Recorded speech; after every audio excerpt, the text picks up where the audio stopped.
From Waikanae Beach in New Zealand. Hope you're having a super fantastic sparkling day.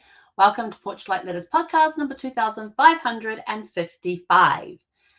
Where were you? Where was the family? Where was your family when you played your first sports game? Yes, whether it was an individual sports, a team sports. Where were you when you played your first sports game?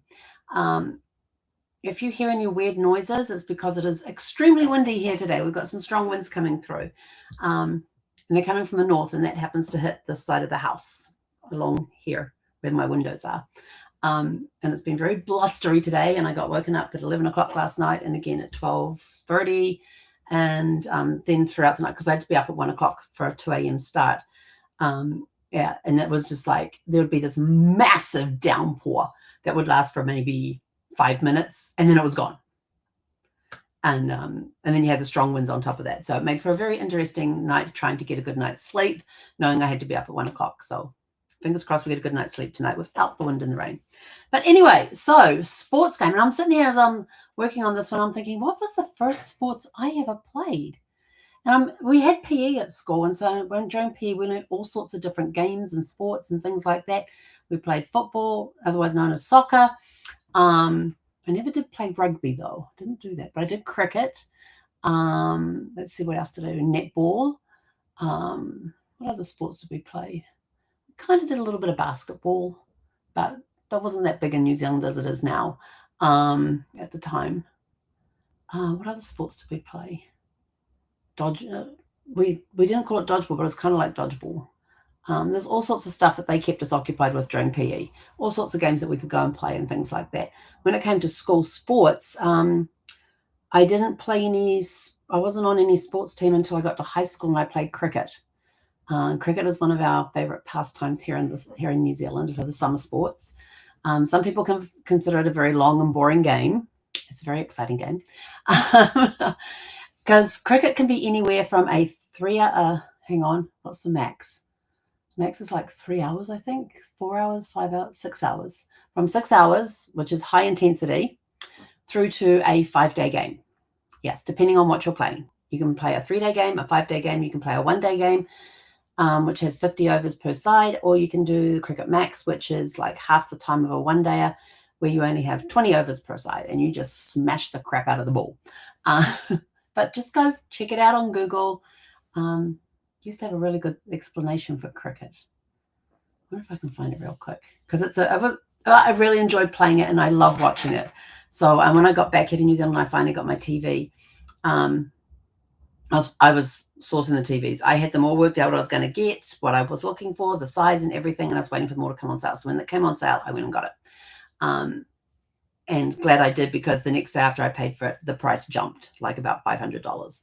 So yeah, I got it on a good sale. But one of the first things I did is that Zimbabwe was touring New Zealand. The Zimbabwe women's cricket team was touring New Zealand, playing the New Zealand women's cricket team.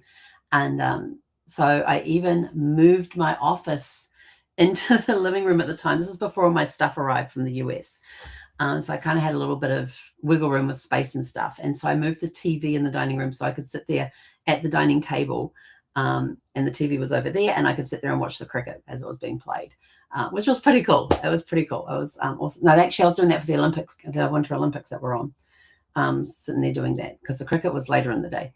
And it was really fun to get back into watching cricket again.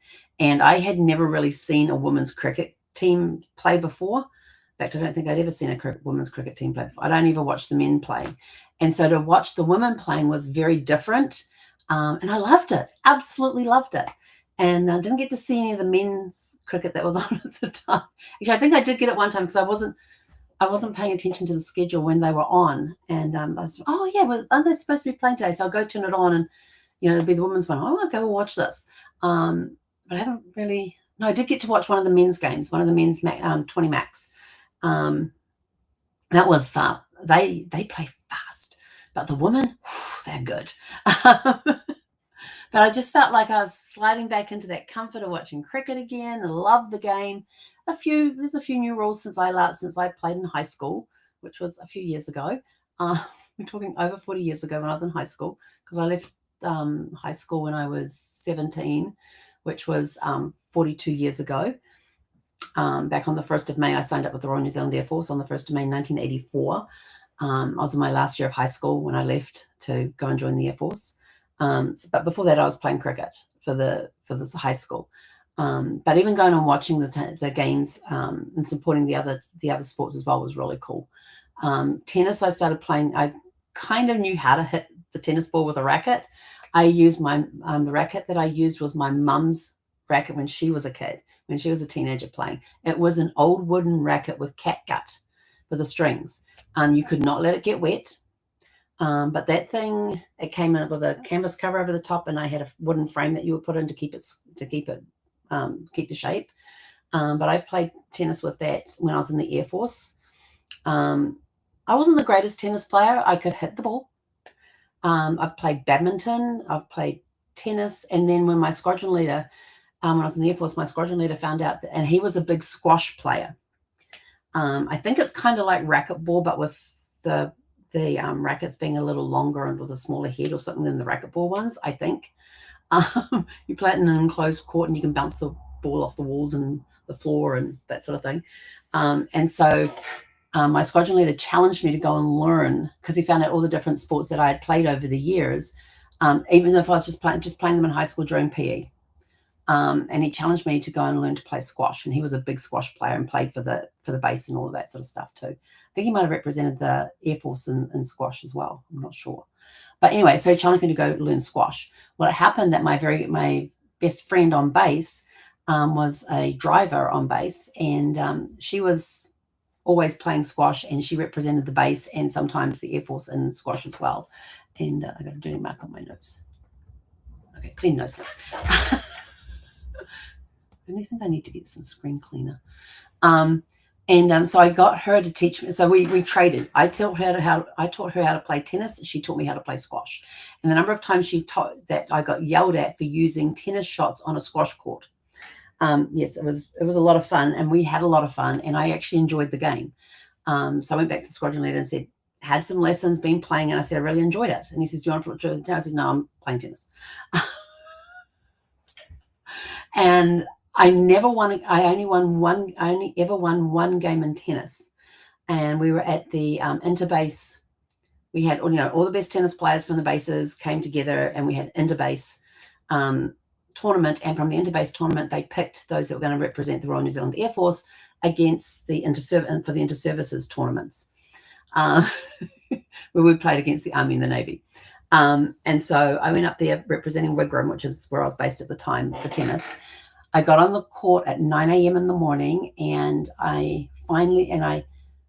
we played for just over 3 hours, because we finished not long after the midday siren went up. They have a siren that goes off at midday.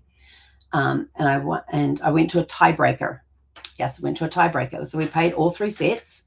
So I won one, she won one, and then in the third set we had to go to a tiebreaker. And I finally won the tiebreaker just after the sirens went up at midday. So I played over 3 hours to win that game. It was only a 3-set game, and it took me 3 hours. Heck, I won my first game. I was super, super excited because I won a game. My brothers thought I was a professional tennis player, because when you're in the armed services, you're getting paid 24/7. So therefore, I was a professional tennis player in their eyes because of that. So yeah, that was my foray into tennis. Cricket, played that in high school. Absolutely loved that. Played netball, but only during PE. PE being physical education time. Enjoyed that. Did a lot of, did some track. When I was in intermediate or middle school, they had in the rooms, they would have these big boards up on one wall where you'd have your name, and they'd have all of these little boxes. And it was a challenge to get to the end of the board. I can't remember how many laps we had to walk, but we had to go out, and we had to go out to where the rugby field was, and it was bigger than the rugby field, but basically that's where we played rugby. And we had to walk, and some people would walk, some people would run, and you just do laps during interval or break, during recess, during lunchtime. You would go and you just walk laps, and then you'd come in and mark off how many laps you had done. And I can't remember how long we had to do that. I think we had like a month to do it. But it was a lot of fun. It was a lot of fun. There were some people that got well ahead because they ran. I walked. I was a walker. I'm not a runner. Cross country was another one that I did during middle, intermediate, and middle school, and high school. Did that in high school as well. But we had the intermediate was here, the high school was here. There was a little narrow piece that connected the two, so you could actually walk through the high school to get to the intermediate, which was better than walking down the big hill and then up the really big hill to get to it. You stayed on the same level.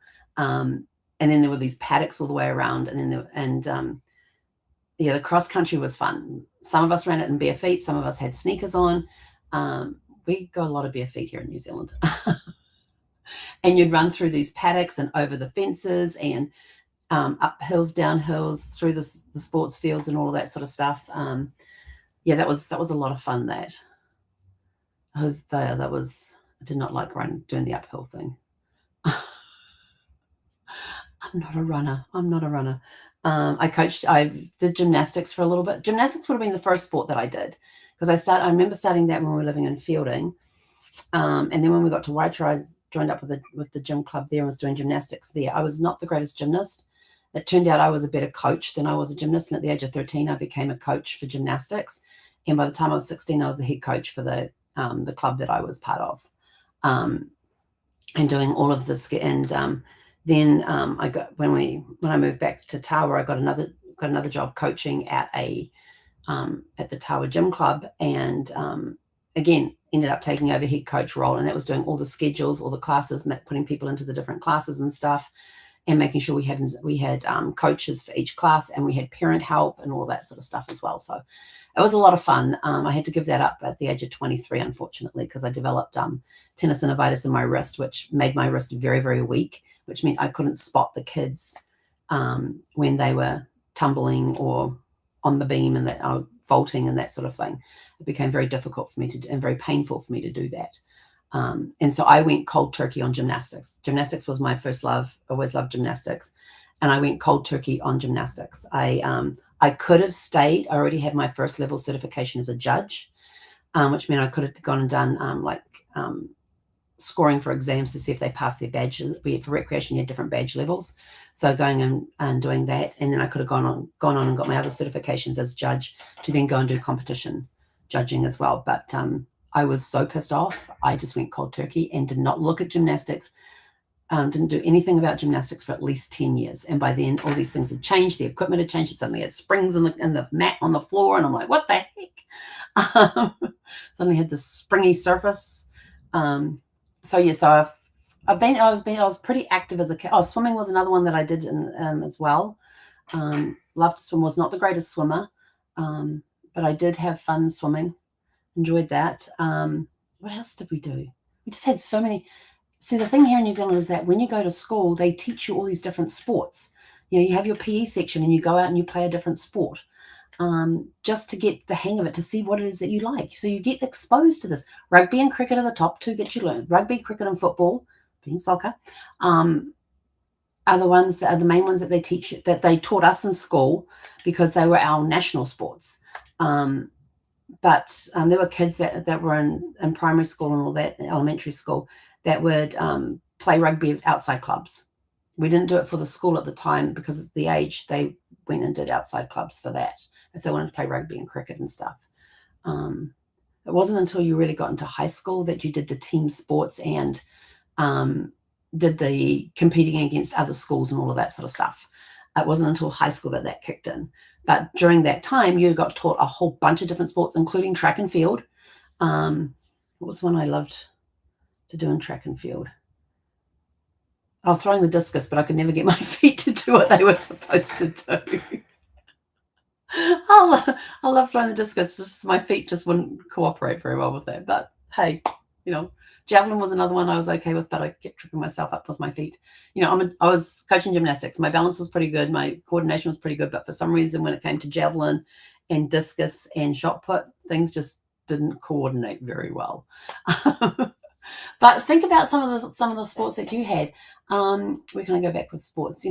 Playing your first sports game as much as is about much more than the final score. I will tell you this: I've gone along and watched my grandsons play t-ball and baseball and and soccer and flag football. It's just a crazy mess out there.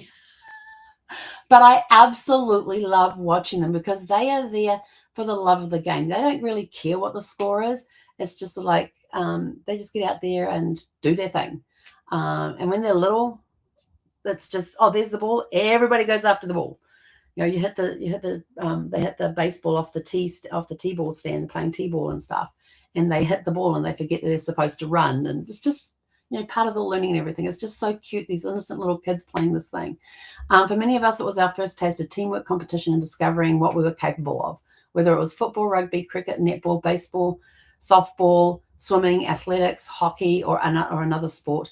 That first game often became a memory that stayed with us for life. Oh, that was another game I played. It was field hockey. When I was in the Air Force, I was on the Shelley Bay team for field hockey when I was based in Wellington. Never played it before. Only played the one season. Had a blast. Went into base and had a blast there. And I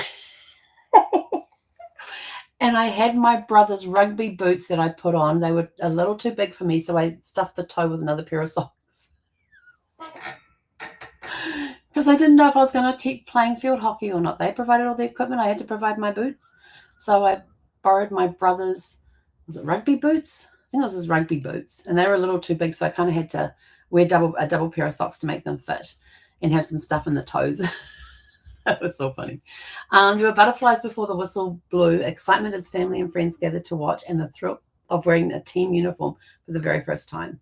I have to tell you, when you put that uniform on, it's like, yes, I'm part of a team. Some people remember scoring a goal or crossing the finish line. Others remember missing the ball completely, getting muddy, or simply being proud that they had the courage to step out onto the field. Yep, totally agree with that.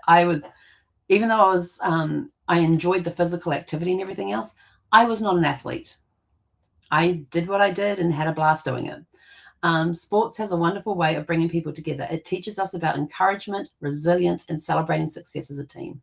Many lifelong friends begin on a sports field, and some family traditions are built around weekends spent cheering from the sidelines.